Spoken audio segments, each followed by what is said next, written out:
A young woman shows up at a party. It's a huge family gathering, and she has her husband with her and hundreds of other relatives. A few hours later, 5 of those relatives are dead, and many more are receiving varying degrees of medical care. The woman is taken away to jail, and it's alleged she actually poisoned much of the food at the family gathering. Not far from where she is, a 21-year-old woman who's been married 6 months hurls herself to a watery death in a well. Yet a third woman is set ablaze by her husband's family.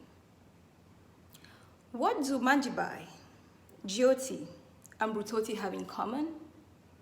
All 3 were dark-skinned women whose only crime was coming into this world with a skin tone that some people think is just not quite right. When a beautiful, athletic, fun-loving, smart 4-year-old girl goes to her father and says, "Daddy, can you buy me dye so I can change my skin color to look just like Elsa?" People, we need to talk. Because you know what? We've got a problem. And that problem is colorism. In the last 5 or 6 weeks, we've been talking a lot about racism in the wake of the George Floyd killing. And it is just as well.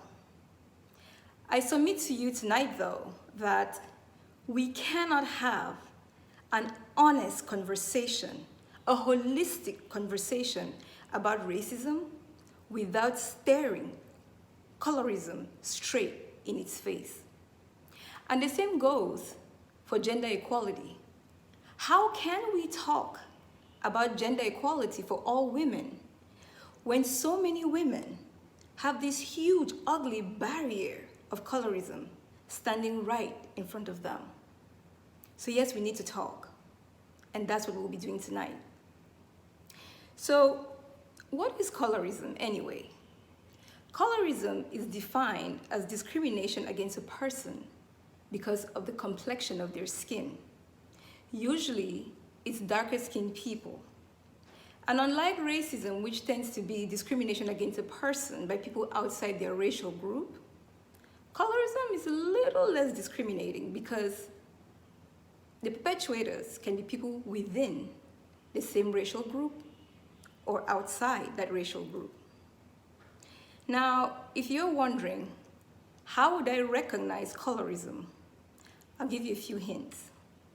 If you've ever been in a home or anywhere else where a little girl has wanted to run outside to play, and either you or someone else has said to her, "Don't play in the sun, you'll get dark, and then no one will marry you or give you a job," that is a hint of colorism.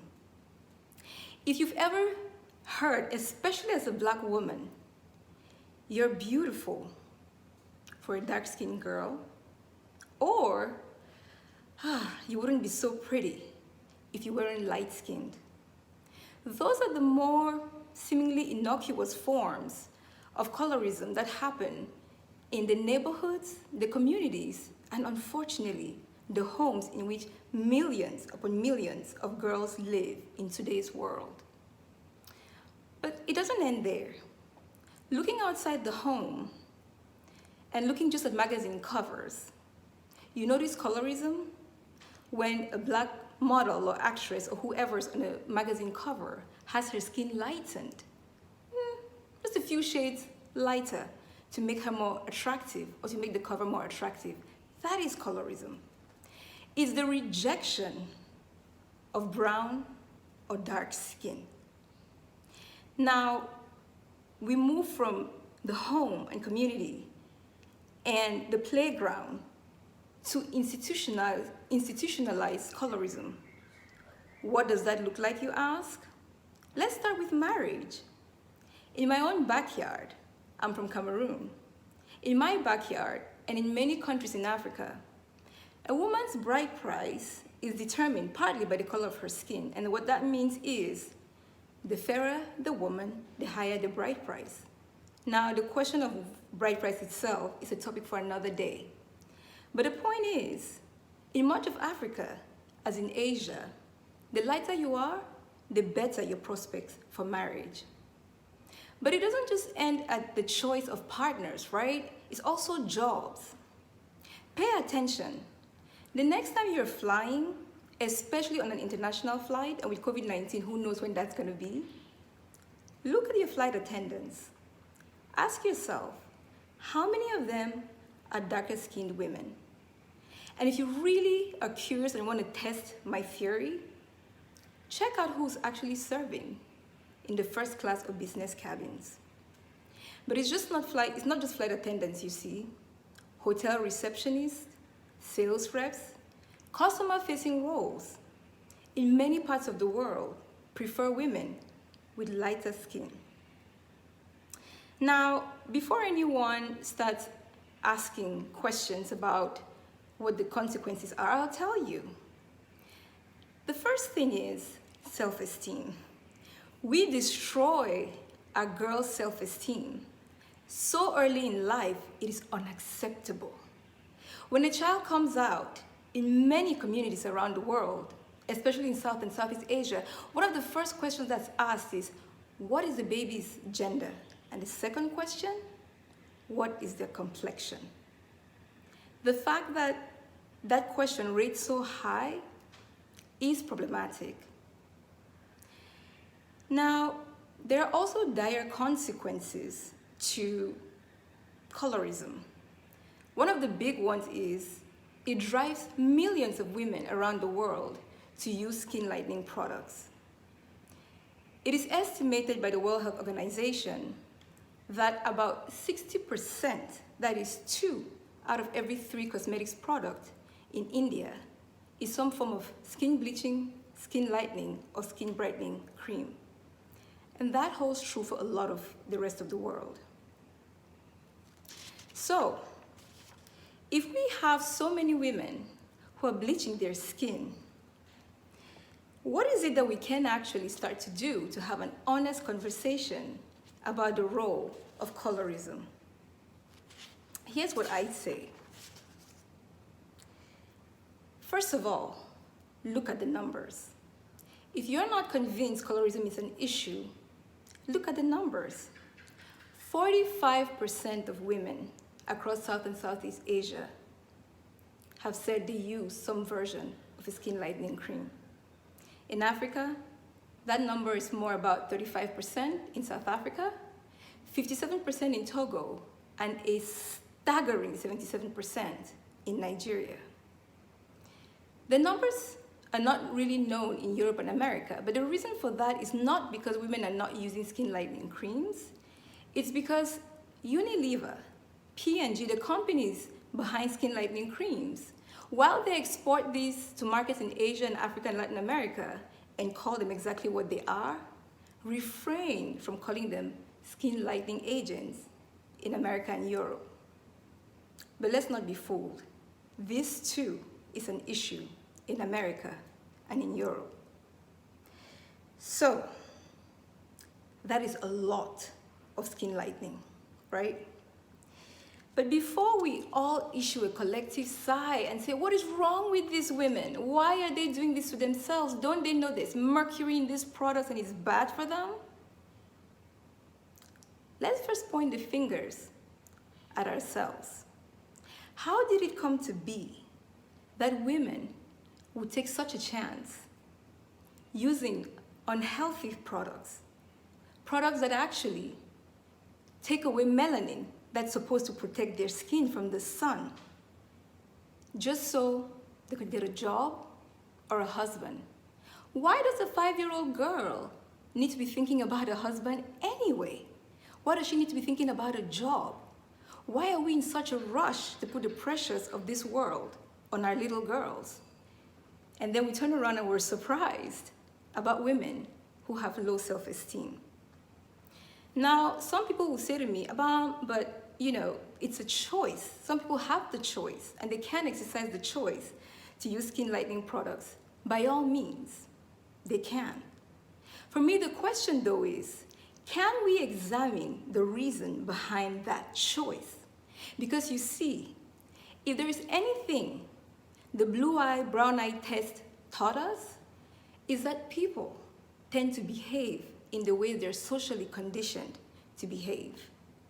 You tell a person long enough that their black is ugly, soon enough, maybe not all, but many will begin to believe that.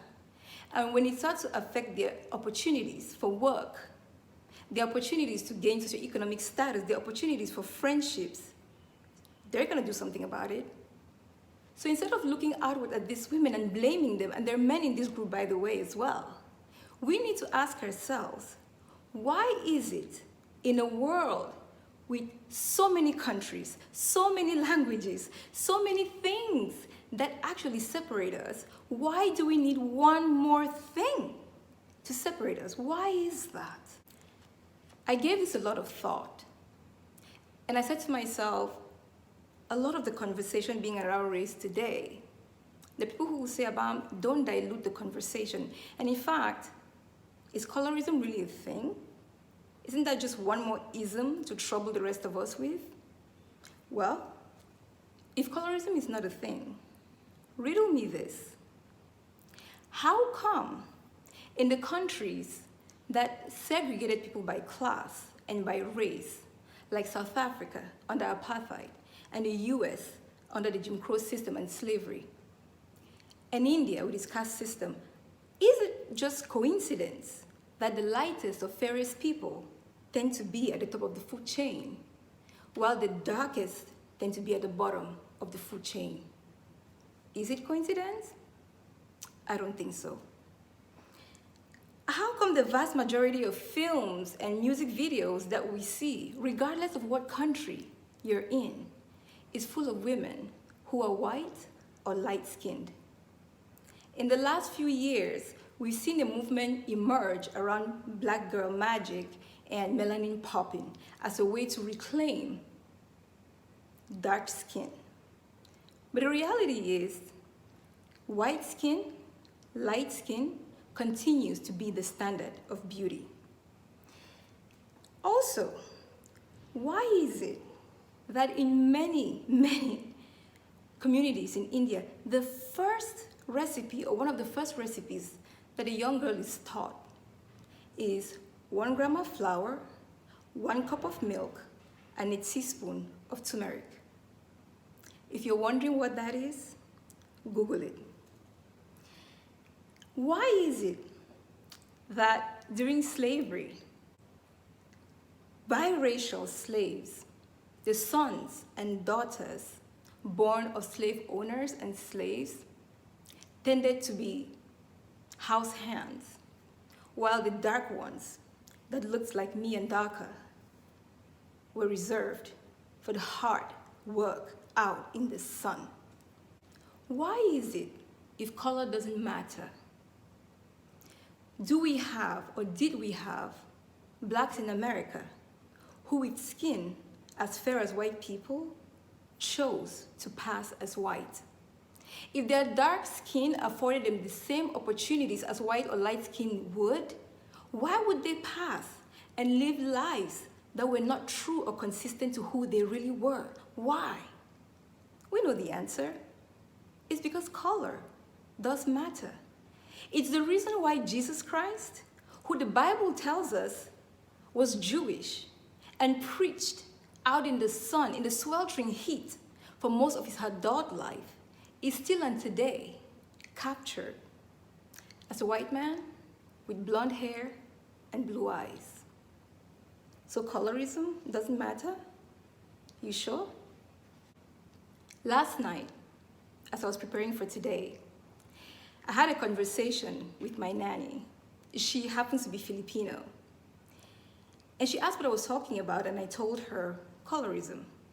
And so she shared with me some of her experiences. She shared with me the fact that ang itim itimo, which if you speak Tagalog or Filipino, recognize as you're so very dark, was a phrase that was thrown at her most of her childhood. She was taunted, harassed for having what was deemed darker skin. And believe you me, she's multiple shades lighter than I am. But then she said something else that really struck me, right here in the middle. She said when she was looking for a job, the agency which placed her had 2 choices for her: myself and a Chinese family. And the agent said to her, you know what? You should go work with Mr. Abam because your skin is just like hers. And it was not said as a compliment. Even now, she tells me of times when her friends ask her questions and tease her about what it's like to work for me. And for her, then she has to say, just to meet them where they are, because, you know, they work with Chinese people, fair-skinned Indians, or white expats. She has to say, you know what? My employer lives in a very nice neighborhood, and she's a lawyer. She has to bring up my socioeconomic status to close the gap between what her skin and my skin cannot close. I talked about a 4-year-old girl at the beginning of my talk, and I worry about her. And I worry about why she thinks she needs to look like Elsa to be pretty. But after yesterday's conversation, looking at Daisy, I felt, my God, the damage we do to children does not go away. It stays with them. It's insidious, and we've got to fix it. So here's what I want to do. I want Jada to know she doesn't have to be her mommy's complexion to be beautiful. No, no. I want Abigail to know that the fact that she looks like her mom and has her mom's complexion, she's beautiful regardless. I want Z, BI, and MAGA to know that being a cross between mommy and daddy in complexion means they're beautiful in the hue in which they've come into this world. I want Princess and Precious to know that in having their father's coffee bean skin, there's beauty in that. Not the least of which is because he died a few years ago, and both of them, being such a replica of their father, is a soothing balm to the heart of their widowed mother. I want Nanu to know it's okay to play outside and to practice capoeira under the Dakar sun, from sunlight to sunset, because you know what? She's not going to be any less beautiful at sunset than she was at sunrise. And I want Mia to know, honey, you don't need to look like Elsa to love her. You can play with her and love her, but you are beautiful just the way you are. And to Kylie, I want you to know, honey, you've got my skin tone, so of course I think you're beautiful. To my nephews and my little stepbrother, Julian, Raylan, and Ray Jr., and to my 10-year-old son, Balin, I want them to know you do not get to judge a woman or any friend simply by the color of their skin. I want you to look past that. I want you to pick marriage partners, if you choose to get married, because you love them or because they make you sing, not because of the color of their skin. My question to the audience then is, would you help me teach them that? Would you help me show them the way? You will, won't you?